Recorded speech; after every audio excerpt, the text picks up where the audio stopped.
everyone. Thank you for having me. My name's Christopher Jackson, and I'm just here to tell you my story and my experience of having a stutter and what's gotten me to be here in front of you today talking about it and get me to the stage where I'm in the process of starting a charity, offering one-to-one personal development to people that stutter with my good friend Ayo Adesanya over there. I've stuttered my whole life, ever since I was a kid. Can't remember exactly when it started, but I tried everything to get over it. So I've done NHS speech therapy, I've done private speech therapy in Harley Street, you name it, I've done it.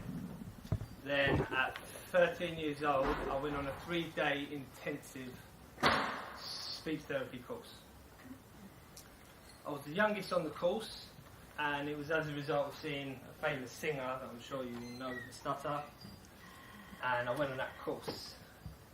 Next slide. This is 13-year-old Christopher Jackson giving his farewell speech.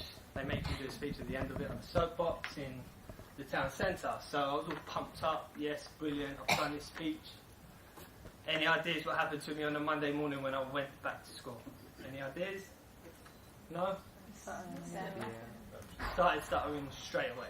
Literally straight away. I then tried reflexology. Don't know if anyone's ever tried that to calm me. I then done hypnotherapy.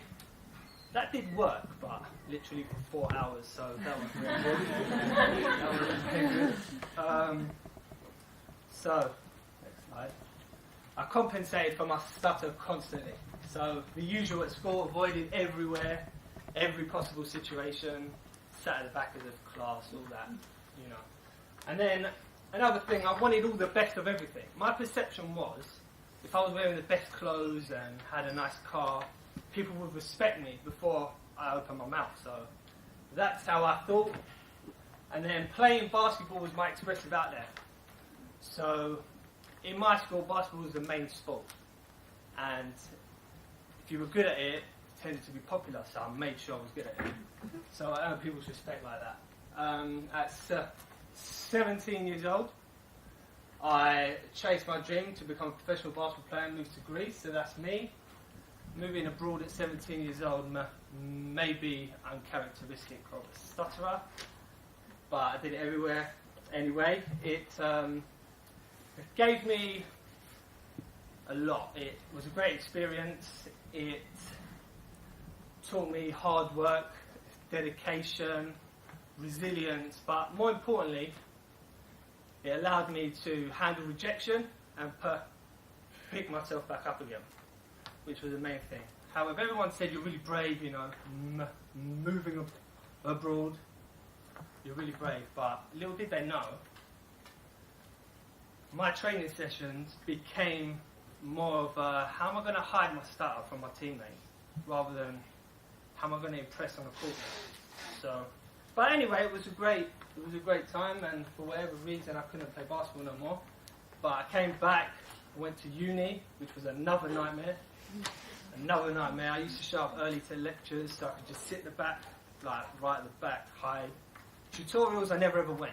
I didn't even bother because it was so intimate. I thought, forget this. No way am I going to be, you know, in a small little class and there's such a high chance that they're going to ask me to talk. No chance. So after university, I met my girlfriend Charlie, who's over there. Don't embarrass her. Now, me and Charlie were together for 6 months before she knew I had a stutter. I managed to hide it that well. That's not impressive though. Well, it wasn't that great because as soon as she found out, I was done. Like, I was stuttering all over the place and literally went worse, got even worse and worse and worse and worse. And at the time, I couldn't really find a good job, and I was struggling for money, couldn't find good employment. Started a couple of businesses, which ended for whatever reason, but I realised I was good at business, but I knew I needed to be done, but I had to get someone else to execute it for me. At the same time though, I mean, I accepted this was going to be my life now. This is it. Stuttering's going to limit me. But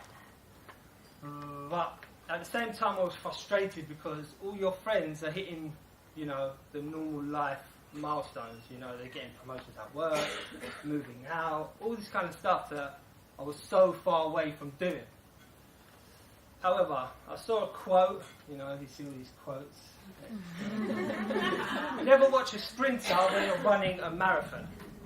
Now, you know, I was like, okay, yeah, just worry about your own life, stay in your own lane, CJ, don't worry about other people, you're on your own journey, so don't worry about that. But it frustrated me because I was not taking action and wasn't doing anything to try and better myself. So it all changed when I went into business with my sister Stephanie, who again is over there. I don't want to embarrass her. She's over there. Next slide. So this is a screenshot of our homepage of our website. It's called Stephanie Jackson Recruitment. Now, I'm 50% shareholder in this company, but any idea why it's called Stephanie Jackson Recruitment? That's another one of my avoidance tactics. So, business frustrated me. I wasn't as productive as I'd like to be. And Stephanie and Charlie saw a TV program in January called School for Stammers. I don't know if anyone's seen it. And yeah, from then they were driving me mad, you know. CJ, go and get help for your stutter. You can do it. These people can do it. You can do it. I met this with resistance, obviously, because I was like, I've tried everything. What makes you think this is going to work for me now? I've accepted it. This is my life. Like, don't worry about it. I'm fine. But I was really sceptical. But the turning point for me was when I was at a football game. And my cousin and me were in the line going to get a burger and a Diet Coke. And he was like, Chris, I'm just going to the toilet. Can you get me a burger and a Diet Coke? I was like, well, where are you going? No. And we're second from the front now. And I'm like, no, this guy's mad. I was like, I'm going to have to substitute. Like, if he gets me to do this, he's coming back to a packet of fruit pastels and a Sprite or something. So literally, I got out of the line, chased after him. I said, Chris, my cousin's name's Chris as well. I was like, listen, like, I can't do this, man. He was like, oh yeah, forgot. Like, okay, cool. So we lost our spot in the line, had to go to the back of the line, and I'm standing there, and he's like, busted to go to the toilet. I'm like, alright, now I'm affecting his life. So I was like, okay, I've got to change, we've got to do something. So I contacted the course again, and they put me in touch with an instructor, Simon Bailey. Now, Simon Bailey asked me to call him. I took about 3 days to call him because I was nervous, scared to talk on the phone, never spoke on the phone. And, you can change the slide, by the way. And he said to me, we don't have to wait for a course. We can start working on your speech right now. We're going to have a video call tomorrow, a one-to-one video call.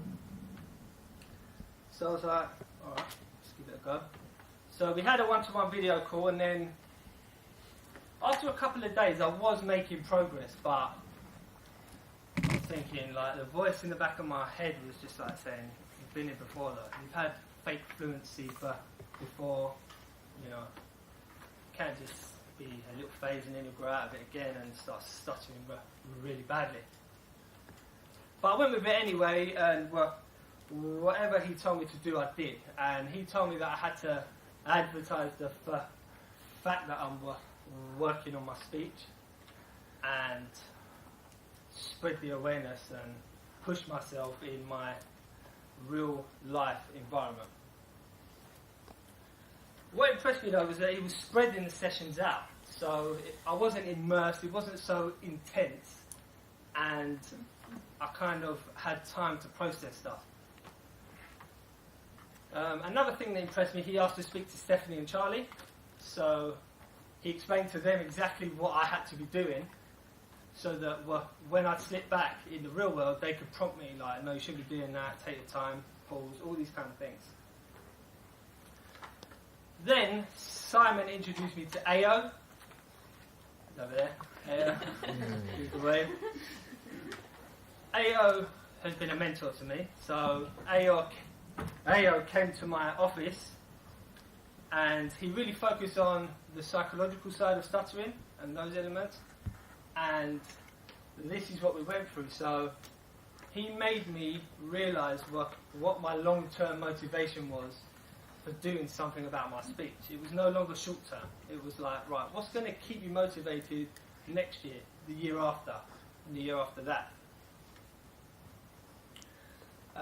What impressed me, he came to my office, he used the buzzer, the dreaded buzzer, hello, that I would never ever use. So that impressed me. He's slightly younger than me, he came really confident, spoke to Steph and Charlie, he was really, I was inspired. He told me about his suicide attempts, and it inspired me how he completely changed his life around. But what he made me realise is now we're not running away from pain, we're chasing something positive. So that motivated me. He made me realise I had not fully accepted my stutter. And I was arguing with him. I was like, no, everyone knows I stutter, I ain't got a problem. What are you on about? He was like, no. Have a think. So what I realised was, I never had a problem with any individual knowing that I've got a stutter. What my problem was, I didn't want you to see me actively stuttering in the moment. And that for me was when it changed. I thought, okay. So, that really helped me. He then introduced me to my working on my speech little crew. People like Ruben Pillai, Tom Wheeler, Rama Suman. You might have seen their names pop up on the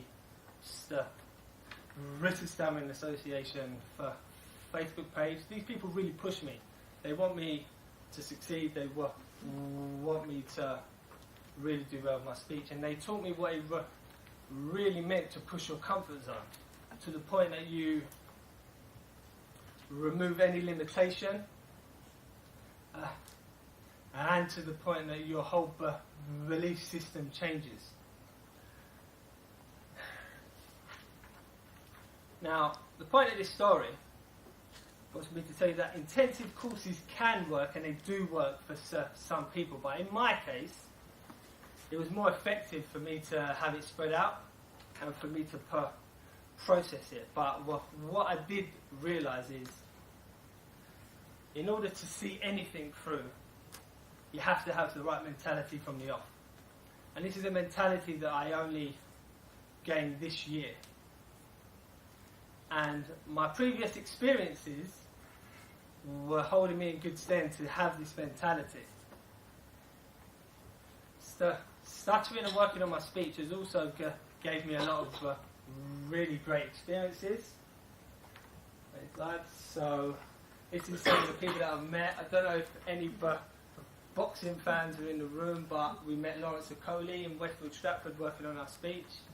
He put us on his Instagram, which was quite cool. Little public speaking awards, coaching other people, offering advice and getting involved in a bit of YouTube, which is something I would never have done. So, working on my speech is a lifestyle. It's not just a 3-day course. But it's enhanced every area of my life.